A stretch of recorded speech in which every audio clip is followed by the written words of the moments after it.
Baik, kita mulai saja. Bismillahirrahmanirrahim. Assalamualaikum warahmatullahi wabarakatuh.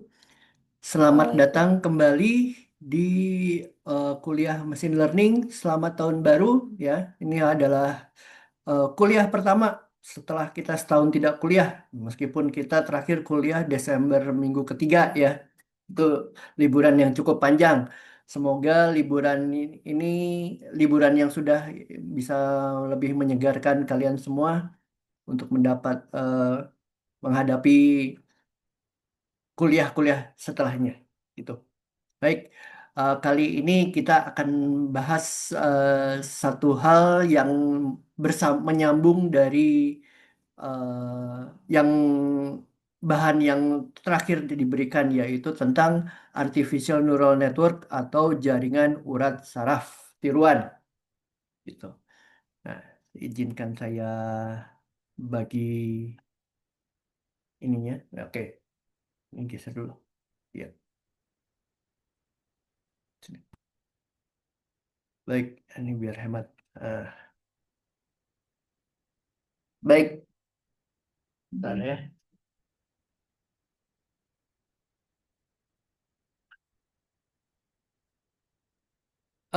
Seperti yang telah kalian pelajari bahwa machine learning itu adalah bagian dari artificial intelligence ya, jaringan apa kecerdasan buatan. Kecerdasan buatan, kemudian di dalam kecerdasan buatan itu ada machine learning yaitu eh, pembelajaran mesin. Mesinnya kita suruh belajar gitu. Di sisi yang sebelahnya itu ada data mining. Kita yang harus belajar data untuk menambang data. Itu kebalikannya, kebalikan dari machine learning. Dua-duanya sama, hanya yang satu untuk mesin, machine learning itu untuk mesinnya, untuk komputer. Sedangkan kalau untuk data mining untuk kita belajar, gitu. Itu bedanya di situ. Nah, di dalam machine learning kita akan mempelajari eh, neural network, jaringan saraf tiruan ya, jaringan saraf.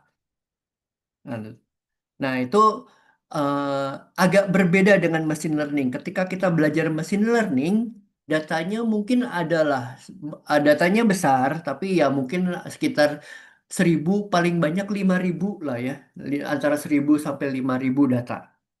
Nah, apa yang terjadi setelah misalnya kita punya 10.000 data dan kita nggak sempat melakukan pre-processing data secara mendalam gitu. Nah, ada 10.000 data, kalau dilihat sekilas mungkin data data nolnya atau data data yang kosongnya, data nolnya hanya sedikit, hanya berapa persen, hanya 1%. Ya udah kita otomatis langsung data nolnya kita isi angka nol saja, udah cukup gitu.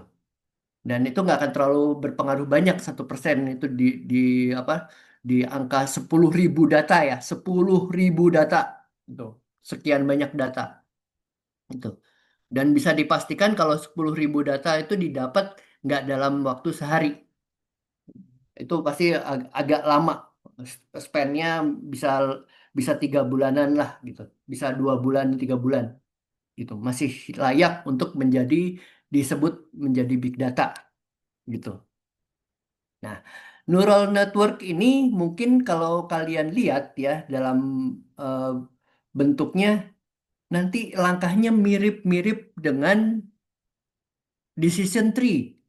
Mirip sama decision tree, tapi agak berbeda sedikit dengan decision tree. Kalau decision tree, eh, salah satu kakinya harus nol. Kebalik ya, kalau decision tree itu akan menghasilkan dua jawaban, satu dan nol, yang satu pasti nol, gitu, pasti berhenti. Nah, kalau eh, apa namanya? Kalau di neural network biasanya dia punya input yang banyak. Nah, itu bedanya di situ. Inputnya banyak. Inputnya banyak, nanti dia kasih jawaban. Ini apa? Gitu. Jawabannya satu apa nol. Nah, itu bedanya di situ. Kemudian tentu saja kalau di Decision Tree datanya data terstruktur. Di neural network datanya non non non structured data. Jadi data yang tidak terstruktur gitu. Pre-processing datanya juga kita hanya eh, hanya menolkan yang apa namanya data kosongnya saja. Data nolnya kita nolkan saja, cukup gitu.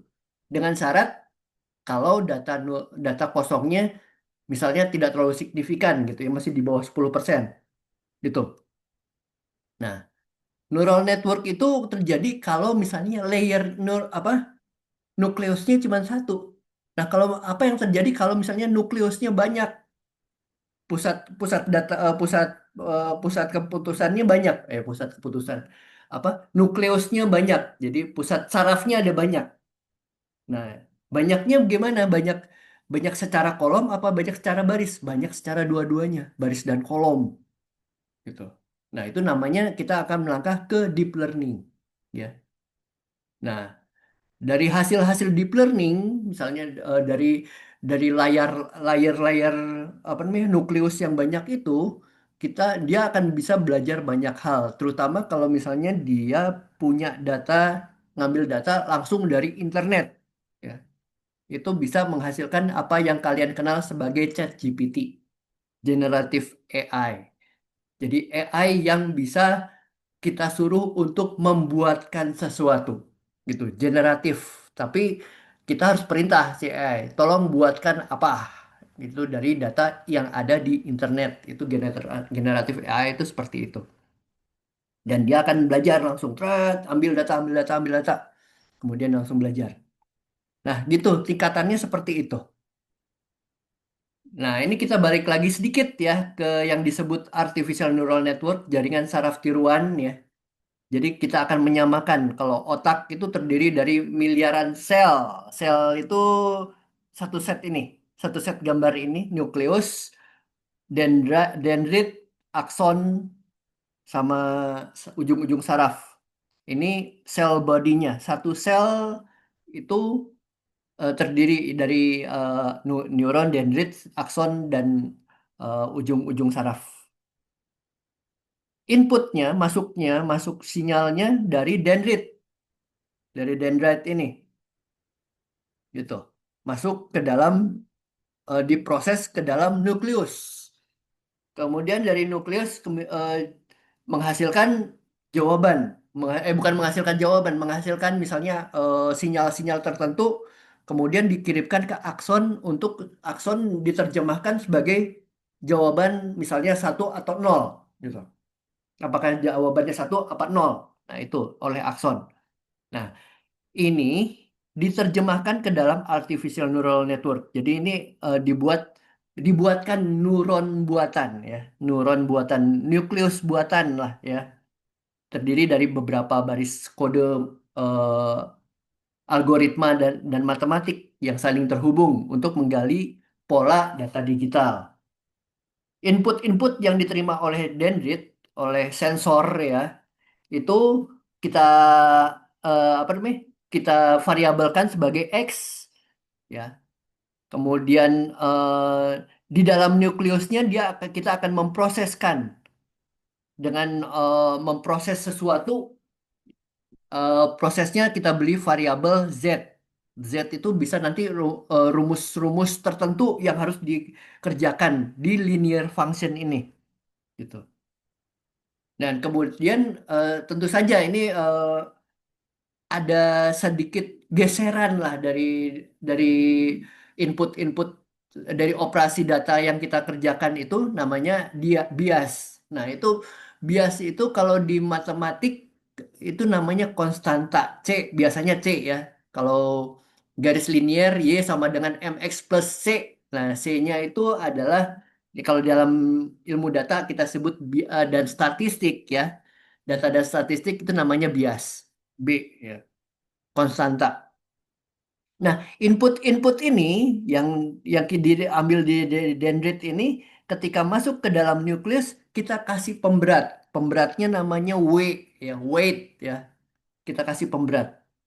Tujuannya buat apa? Untuk membedakan data-data yang masuk ini. Kenapa sih harus dibedakan? Karena eh, di poinnya jawaban itu nanti akhirnya akan berupa yes or no di outputnya ini. Tapi jawaban yes or no itu berdasarkan apa yang dihasilkan secara detail dari input-input tersebut untuk membedakan input-input tersebut ya. Misalnya gini, X1 1,1, X2 1,2, X3 1,3. Bedanya 0,1 masing-masing. Itu kalau misalnya kita bulatkan ya, X1, X2, X3 kita bulatkan, itu akan menghasilkan satu. Dan dia tidak akan mengoperasikan apa-apa kalau misalnya data itu tidak berbeda gitu. Makanya kita harus beli pemberat agar itu jadi beda gitu. Pemberatnya misalnya W-nya dikalikan 10 semua. Semua kita kalikan 10. Jadi kita punya angka X1-nya tadinya 1,1 jadi 11. X2-nya 1,2 jadi 12. Ya, setelah dikalikan pemberat W ya. X3-nya 1,3 jadi 13. Jadi jelas perbedaannya 11, 12, 13. Nah, kita punya di Z ini kita punya tiga data gitu. Itu tujuannya kenapa kita harus diberi pemberat. Dan kemudian tiga data ini sebagai apa? Nah, dari linear function ini kemudian dikirimkan ke activation function. Activation function ini akan memberikan output satu atau nol gitu. Akan memberikan respon satu dari atau nol dari input-input dan operasi Z ini gitu. Jadi apabila Z ini akan menghasilkan di bawah berapa, eh, fungsinya nol. Kalau Z-nya em, menghasilkan di atas berapa, dia akan menghasilkan satu gitu. Jadi itu ininya apa namanya, persamaan antara otak dan jaringan saraf tiruan. Ini namanya artificial neural network, satu neuron, satu sel, satu sel. Kita bayangkan kalau selnya banyak. Oh ya, ini yang tadi ya, yang tadi perjelasan yang tadi input, weight ya, weight itu berat, ini ada tadi ya. Bias, nilai tambah ditambahkan perhitungan input setelah dikalikan bobot kalau misalnya harus digeser itunya. Kalau grafiknya harus digeser, itu namanya bias. Terus net input, linear function itu adalah hasil dari pengalian setiap input dengan pemberatnya. Gitu. Kemudian fungsi aktivasi itu setelah dapat net input dari Z, gitu, Z-nya sudah diolah, nah kan nanti eh, activation functionnya itu akan memberikan jawaban satu atau nol. Jawabannya klasifikasi biner biasanya, gitu. Aktivasi yang umum itu adalah step function dengan untuk klasifikasi biner atau sigmoid dan ReLU ya, rectified linear unit. Tuh, ya. Biasanya ada beberapa hal. Nanti kita bahas tentang sigmoid, eh, step function, sigmoid dan ReLU ini. Nah, output ini ya jelas itu hasil outputnya apa? Biasanya satu dan nol kalau kalau biner ya. Nah, ini tadi single perceptron tadi yang ininya.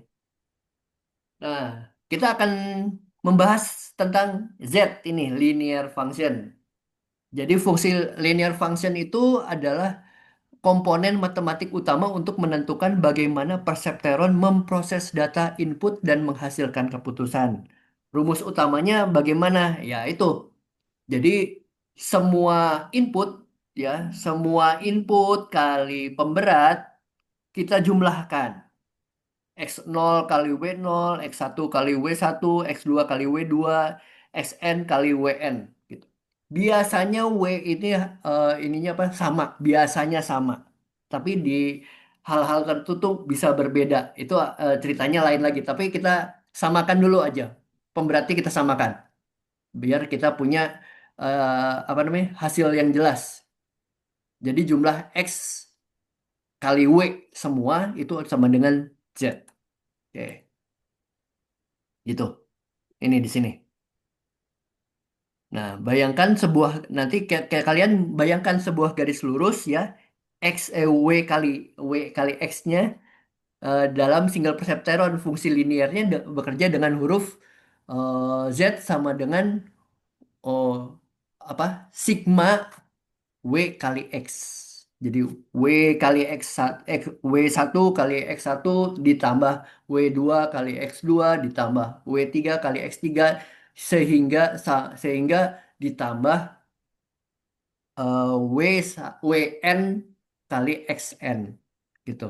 Jumlahnya totalnya semua gitu. Nah, yang kedua ini ada cara kerjanya ya dengan analogi yang sederhana.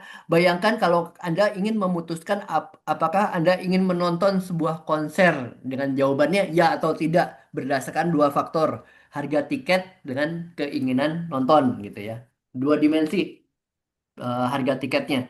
Jadi bobotnya jika Anda kalau Anda sangat pelit Anda akan memberi bobot tinggi pada harga tiket W1 gitu ya. Kemudian perkaliannya perseptron akan mengalihkan data yang ada dengan bobotnya masing-masing. Kita samakan bobotnya agar datanya jadi berbeda satu sama lain. Kemudian kita jumlahkan semua hasil perkalian itu. Kemudian biasnya katakan kita punya sifat dasar malas keluar rumah. Nah, itu ada ada ada biasnya. Kita ada satu alasan lagi nih selain dari harga tiket dan keinginan nonton. Kita ada satu faktor lagi yang akan kita tambahkan yaitu misalnya malas keluar rumah. Maka bias itu akan bernilai negatif dan mempersulit keputusan menjadi ya gitu. Nah, yang ketiga kemudian nanti si linear function ini akan menjadi yang disebut decision boundary. Eh, pem, apa batas pemisah antara keputusan.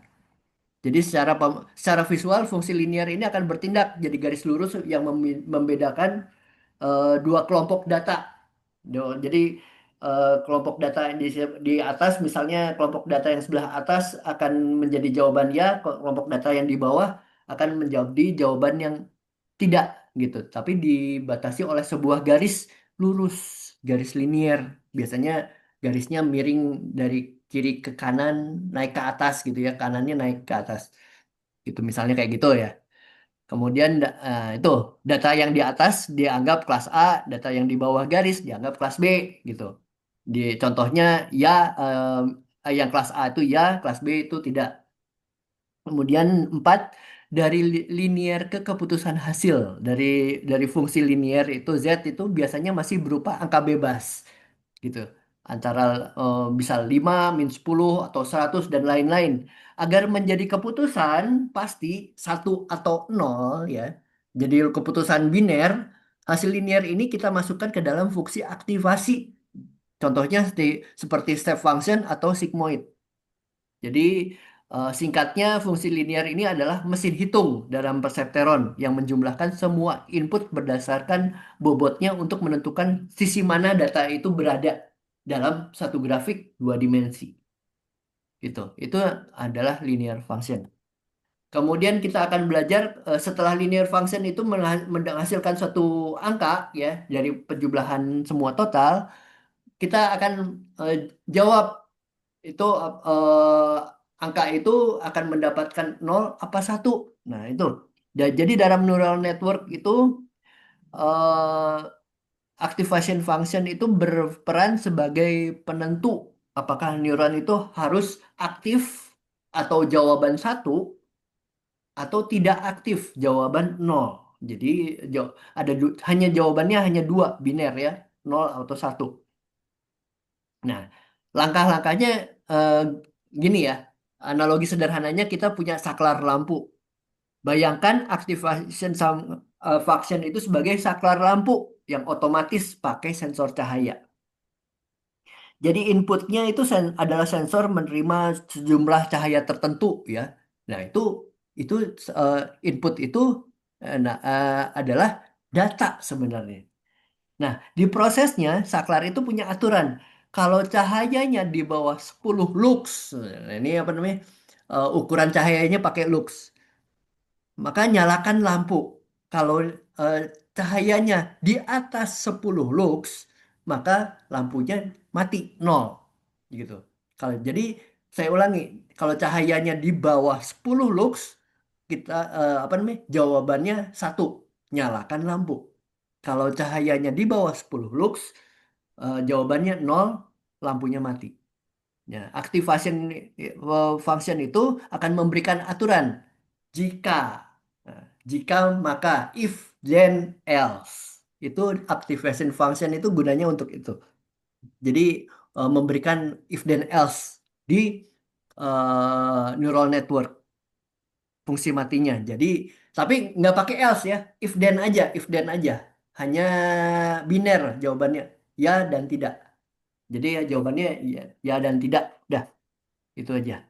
Nggak pakai else. Jadi ini bukan fuzzy logic gitu.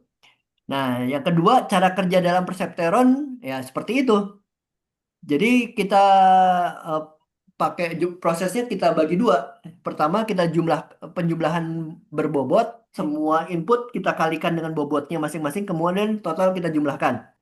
Hasilnya akan menjadi satu angka gitu, misalnya 0,8. Kemudian di langkah aktivasinya 0,8 ini dimasukkan ke dalam activation function, ke dalam fungsi if then gitu. Apakah fungsi ini akan memutuskan apakah angka 0,8 itu cukup besar untuk menghasilkan angka satu aktif atau harus dibulatkan ke nol gitu. Nah, kenapa ini harus ada ya? Ini harus ada karena tanpa fungsi aktivasi neural network itu ada semua model matematika biasa nggak bisa mempelajari pola-pola rumit. Jadi fungsi aktivasi ini memberikan kemampuan non-linear yang memungkinkan komputer belajar membedakan data yang tidak bisa dipisahkan dengan satu garis lurus. Bingung kan? Ya gitu, pokoknya proses belajarnya seperti itu. Jadi fungsi aktivasi ini akan memberikan keputusan berdasarkan nilai yang dihasilkan dari eh, penjumlahan perkalian bobot dan input tersebut. Gitu. Dan keempat, contoh fungsi aktivasi yang paling sering digunakan ada step function, sigmoid, dan ReLU ya. Step function itu sederhananya kalau misalnya inputnya lebih besar dari nol, hasilnya satu. Jika inputnya lebih kecil dari nol, hasilnya nol. Itu. Klasifikasi biner ya dan tidak. Itu namanya step function. Step ya fungsi switch ya, satu dan nol. Kalau sigmoid itu mengubah angka apapun menjadi rentang antara nol dan satu. Ya. Jadi sering digunakan untuk memprediksi probabilitas, memprediksi peluang. Kalau di machine learning namanya naive Bayes gitu. Jadi lebih ke fuzzy logic. Kita pakai sigmoidnya itu gitu. Sigmoid itu kalau digambarkan grafik ya seperti grafik yang membentuk huruf S. Kalian pernah belajar itu pernah belajar tentang grafik dua dimensi yang membentuk huruf S itu ketika kalian belajar logistik regression. Itu grafiknya bentuknya S. Kenapa bisa bentuknya S? Karena dia eh, pangkatnya lebih dari tiga. Jadi, fungsi dengan pangkat lebih dari tiga. Tuh. Yang terakhir adalah ReLU. Rel ReLU maksudnya, bukan ReLU. ReLU. Rectified Linear Unit. Jadi kalau misalnya fungsi inputnya menghasilkan negatif, maka hasilnya nol. Kalau fungsi inputnya positif, maka angkanya adalah angka itu sendiri gitu. Jadi kalau negatif dinolkan sama dia. Kalau positif jadi angka dia sendiri. Ini adalah fungsi paling populer ya di deep learning karena paling sangat cepat diproses. Jadi kalau misalnya nanti kalian membutuhkan jawaban fuzzy logic, kalian pakainya ReLU gitu. Tapi untuk memahami cara kerja yang paling sederhana, kalian pakai step function. Nah, kalau activationnya pakai step function, itu akan berbeda tipis, akan mirip sekali sama decision tree di machine learning. Nah, itu kalau pakai step function. Nah, kalau pakai sigmoid dan ReLU, ReLU itu akan berbeda. Jadi berbeda banget sama decision tree. Tapi yang mirip adalah step function. Nah, jadi kesimpulannya activation function itu adalah gerbang logika penentu apakah informasi yang diterima neuron cukup penting untuk diteruskan ke tahap berikutnya atau tidak. Nah, gitu. Jadi eh, yang pemberi keputusannya adalah activation function ini. Gitu. Seperti pertanyaan saya di awal, bagaimana kalau neuronnya banyak? Ini nih neuronnya banyak, gitu. Di input misalnya ada 4 neuron. Di proses kita punya hidden layer, kita prosesnya hidden layer sehingga kelemahan neural network satu lagi adalah tidak transparan atau alias kita tidak bisa memeriksa satu persatu layernya kalau dia hidden gitu. Jadi kita tahu kita hanya tahu ujungnya aja bagaimana. Kita nggak bisa tahu tidak istilahnya tidak seakuntabel machine learning ya. Kalau seakuntabel machine learning itu bisa diperiksa proses mana yang ternyata hasilnya kurang, kita bisa perbaiki di situ gitu. Tapi kalau di neural network ya, misalnya di seperti ini kalau nukleusnya banyak, kita sebut multi-layer perceptron. Multi-layer perceptron jadi layer barisnya banyak, kolomnya banyak. Kolomnya satu, dua, tiga, empat, lima. Ada ada 5 kolom dan barisnya banyak juga. Untuk input ada 4 baris. Untuk layer yang pertama, hidden layer pertama ada satu, dua, tiga, empat, lima, enam, enam, 6 baris. Di kolom yang ketiga ada 6 baris lagi. Di kolom keempat ada 3 baris. Hingga di outputnya misalnya keluarnya cuma dua, gitu. Hasilnya cuma dua. Untuk prediksinya gitu cuma dua. Fiturnya di sini ada 4, kemudian di sini ada banyak gitu. Pengolahannya banyak. Nah, ini kalau sudah seperti ini namanya bukan artificial neural network lagi, ini namanya deep learning. Deep learning bentuknya akan seperti ini, gitu. Nah, input layer ini jadi adalah sensor masuknya. Kalau di manusia itu mata, telinga, kulit, ya, hidung.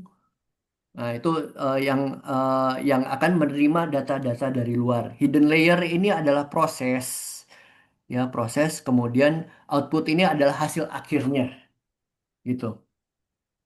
Misalnya kita input layer, ada gambar kucing, mata kita lihat gambar kucing. Kemudian hidden layernya di sini dia berpikir, datanya dipecah-pecah jadi berapa nukleus ini? Ada 6 kali 2 tambah 3, 12, ada 15 nukleus untuk memproses ini.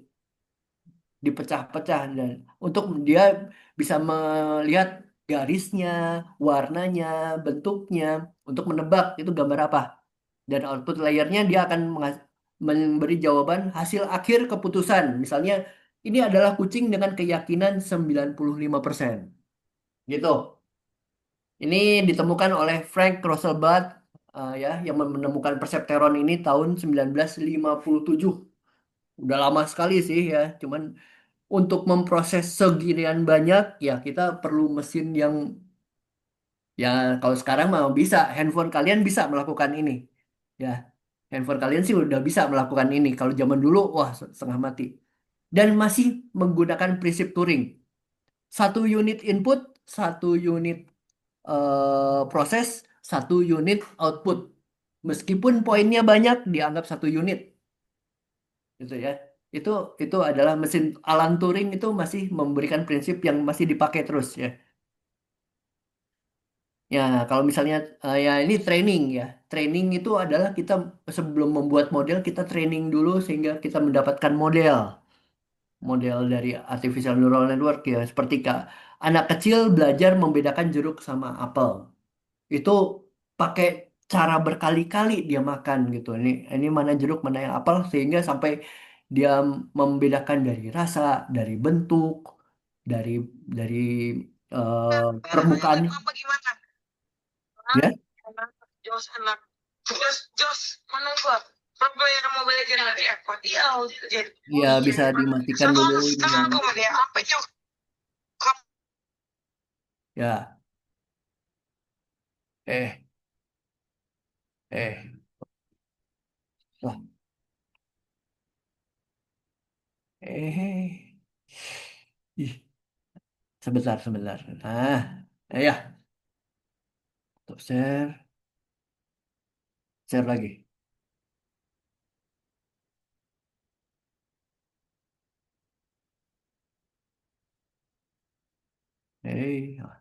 Jadi analoginya adalah membedakan anak kecil yang belajar membedakan jeruk apel. Kalau dia salah tebak, kita koreksi. Jadi di perceptron, multiperceptron, dan backpropagation ini masih supervised learning. Jadi dalam artificial neural network, kalau prediksinya salah, algoritmanya kita perbaiki, bobotnya kita rubah dalam neuron tersebut, atau dengan biasnya juga kita bisa rubah gitu sampai jawabannya benar. Nah, dan yang training seperti ini kita sebut namanya back propagation, ya, yang ini. Jadi belajar dari yang disebut dari belajar dari kesalahan itu namanya back propagation. Kalau misalnya belajar terus gitu, cuma sekali jalan aja, itu namanya forward engineering. Jadi namanya uh, perceptron. Tapi kalau misalnya belajar dari kesalahan, ini kurang nih. Training back propagation namanya. Sebut back propagation. Nah, cara kerjanya adalah eh, ini istilahnya back propagation merambat mundur gitu ya. Tapi sebenarnya kalau dalam cara kerjanya, sebentar. Oh, bentar. Kok kelewat? Oh ya, ini multi-layer perceptron seperti ini. Tadi tadi kelewat, bentar. Multi-layer perceptron seperti ini. Kalau single layer ya cuman ada input dan output ya. Cuman ada dua kolom input dan output. Kalau multi layer perceptron ada hidden neuron namanya. Ada proses, ada tambahan, ada proses tambahan yang tersembunyi. Jadi misalnya ada tiga kolom itu namanya proses multi layer network. Back propagation. Nah, belajar dari kesalahan yang si training tersebut ya training ini. Nah, back propagation. Back propagation itu ketika kita belajar, misalnya di sini kita masuk inputnya kita masukkan W-nya kita akan masukkan dikali X gitu. Dalam di sini kita perseptronkan, kemudian menghasilkan output, misalnya output dan outputnya kita periksa, misalnya kita uji jawabannya benar nggak, berapa persen. Kalau mean square errornya lebih dari 10%, di bawah 20%, jangan dipakai. Ya, mean square error 30 itu jangan dipakai, mean square error 40 jangan dipakai. Jadi gimana nih mean square errornya masih 40? Kita kita periksa gitu. Kita periksa salahnya di mana. Biasanya salahnya ada di pemberatnya, di W-nya kita salah. Nah, kita lakukan back propagation. Itu kita lakukan dalam back propagation. Mean square errornya kita ukur, kemudian kita cari salahnya di mana, kemudian kita ulang lagi, input lagi, masukin masukin dari input lagi. Nah, di perseptoron ini kita pakai pemberat yang baru berdasarkan dari back propagation ini, gitu. Sehingga kita mendapatkan output yang mean square errornya kurang dari 10 gitu, kurang dari 5 dari perbaikan ini. Kalau misalnya kita urutkan dari input satu perseptron satu, output satu, back propagation satu ke input 2 perseptron 2, output 2, betul. Itu adalah eh, jalannya linear. Tapi sebenarnya kalau misalnya kita gambarkan hanya di satu satu cycle aja di input perseptron output itu bolak-balik kerjanya gitu. Dari output kemudian dibalikin lagi ke input gitu. Tapi w- in perseptronnya apa namanya pemberatnya kita rubah dari hasil back propagation ini. Gitu ceritanya. Itu namanya belajar dari kesalahan, back propagation. Ini sengaja dibalik, jadi biar kelihatan backnya gitu. Ya, sebenarnya mah ke depan-depan aja, cuman ini maju mundur. Nama aslinya sebenarnya eh, forward back propagation, nama aslinya. Cuman kalau forward back propagation maju mundur kerjanya jadi agak aneh, lebih lebih masuk akal kalau kita pakai istilahnya back propagation namanya. Gitu. Nah, cara kerjanya adalah seperti ini. Ya, merambat mundur. Jadi, oh ini sudah kita eh, ceritakan tadi. Misalnya kalau kita belajar panah, kita melepaskan anak panah di forward pass-nya kita coba melepaskan panah. Di preceptoron ini kita melepas panah, ternyata meleset 10 cm ke kanan dari pusat target. Kita hitung errornya di back propagation ada kesalahan sejauh 10 cm. Di back propagation atau di evaluasi. Nama otak Anda berpikir mundur, oh tadi tarikan busurnya terlalu kuat, posisi kanannya terlalu ke kanan, kita geser ke kiri gitu. Jadi kita update, kita lakukan lagi panah gitu. Nah, itu akan biasanya akan lebih dekat ke arah targetnya. Seperti itu. Ini sudah saya jelaskan tadi ya proses kerjanya. Ini seperti itu. Mungkin ya itu penjelasannya baru sampai back propagation. Perceptron multi eh, multi apa ya tadi teh? Multi-layer perceptron, kemudian back propagation. Tiga hal ini adalah eh, supervised learning. Berikutnya kita akan belajar unsupervised learning clustering dengan self-organizing map. Ada pertanyaan sampai sini? Silahkan, barangkali. Baik, kalau misalnya tidak ada pertanyaan, silahkan kerjakan soal tugas pertemuannya. Ya, agar lebih paham lagi, silahkan nonton video yang sudah saya bagikan. Semoga itu akan sangat membantu untuk Anda membuat tugas. Jadi nonton video dulu baru membuat tugas. Kalau tidak ada pertanyaan, saya cukupkan kuliah sampai di sini. Silahkan buat tugas pertemuan.